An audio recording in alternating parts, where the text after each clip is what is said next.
Magandang araw po sa inyong lahat. OKC Center versus Spurs Center. Napakatindi ng labanan ngayon. Napakaganda nga pong balita at nagkita na nga po ang mga bigating team sa West kung saan ay ang Thunder po ay nakaka 33 wins na tapos ang loss po ay 7. Samantalang pumangalawa po ang Spurs na may 27 wins tapos may 12 na loss. At ang maganda nga po dito ay ito nga pong pinag-uusapan ngayon, yung labanan ng center ng dalawa.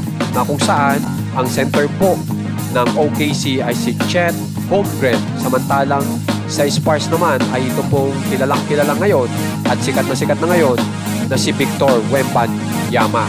So ngayon, papakita ko sa inyo kung paano naglaban ng dalawa. Kung saan ay talagang nag-face off.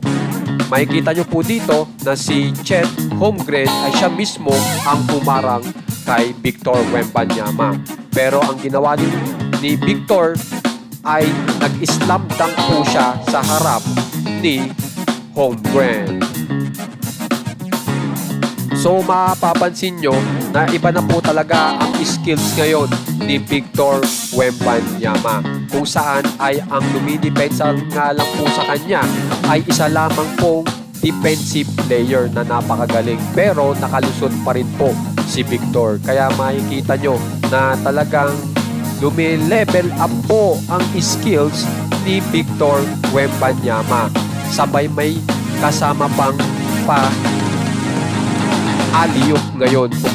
Kung makikita nyo, nag-alley-oop po si Victor Wembanyama sa tulong ni Cassell.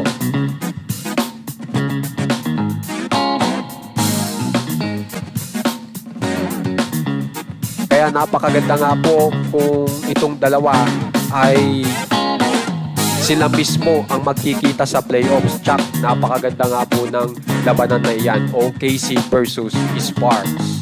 Kaya naman guys, kung gusto nyo pong ma-update sa mga famous NBA players, subscribe na po kayo sa ating channel na Macho Wayne Wayne. Maraming salamat po!